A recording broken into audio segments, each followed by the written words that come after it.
வணக்கம். சுப்பிரமணியம் யோகாமணி சேனலுக்கு உங்களை அன்புடன் வரவேற்கிறேன்.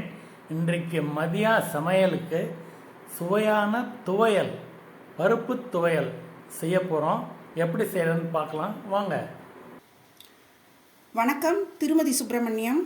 இன்றைக்கி மத்தியானம் லஞ்சுக்கு சாதத்தோடு சேர்த்து பிசைஞ்சு சாப்பிட்றதுக்கு ஒரு பருப்பு துவையல். ஏற்கனவே நம்ம பொரிகடலை துவையல்னு ஒரு வீடியோ போட்டிருந்தோம், நல்ல வரவேற்பு இருந்தது. அதனால் அதிலே ஒரு சின்ன ஒரு வேரியேஷன், அந்த ஒரு பருப்பு துவையல் இன்றைக்கி பண்ண போகிறோம். நான் அதுக்கு எடுத்துருக்கிறது வந்து துவரம் பருப்பு தான். துவரம் பருப்பு ஒரு 1/4 கப் எடுத்துருக்கிறேன்.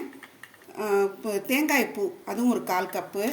மிளகாய் இங்கே காரமே இருக்காதுங்கிறதுனால ஒரு மிளகாய் 1.5 மிளகாய் அளவுக்கு எடுத்துருக்கிறேன். கல் உப்பு கொஞ்சம் போல். ஒரு பெரிய வெள்ளைப்பூடு பல் இருந்தது, அதை நல்லா நீளமாக நறுக்கி வச்சுருக்கிறேன். இப்போ முதல்ல வந்து துவரம் பருப்பை வந்து வறுத்துக்க போகிறோம்.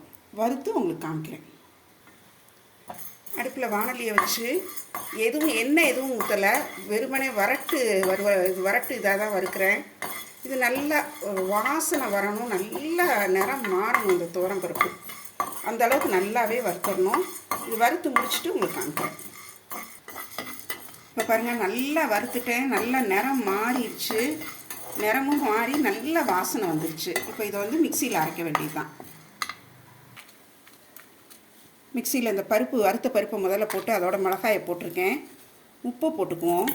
கல் உப்பை போட்டுட்டு ஒரு சுற்றிட்டு அதுக்கப்புறம் நம்ம வந்து தேங்காய் பூவை சேர்க்கலாம்.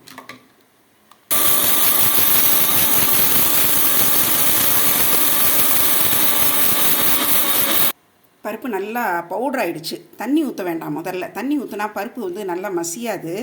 அதனால் கொஞ்சம் நல்லா பவுடர் ஆக்கிட்டு அதுக்கப்புறம் தேங்காய் பூவை போட்டுடலாம்.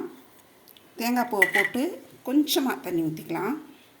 ஏன்னா துவையல்னா கெட்டியாக தானே இருக்கும், அதனால் கொஞ்சமாக தண்ணி ஊற்றிருக்கிறேன். திரும்ப ஒரு சுற்றிட்டு அதுக்கப்புறம் தான் நம்ம வந்து வெள்ளைப்பூடு பல் போடணும்.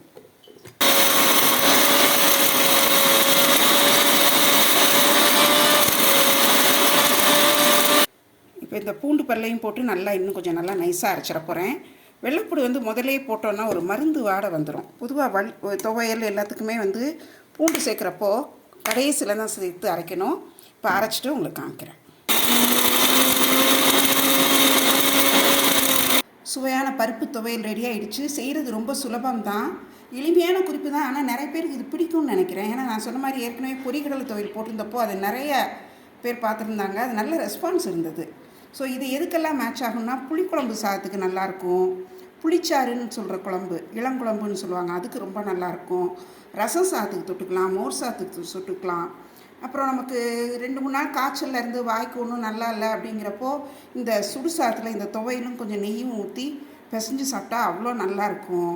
தயிர் சாதம், மோர் சாதம், பழைய சாதத்துக்கும் ரொம்ப நல்லாயிருக்கும். சாம்பாருக்கெல்லாம் மேட்ச் ஆகாது இது.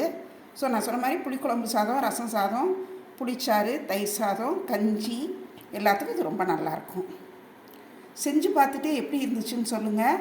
இந்த குறிப்பு உங்களுக்கு பிடிச்சிருக்கும். இந்த வீடியோவை லைக் பண்ணுங்கள், ஷேர் பண்ணுங்கள், எங்கள் சேனலுக்கு சப்ஸ்கிரைப் பண்ணுங்கள். நன்றி, வணக்கம்.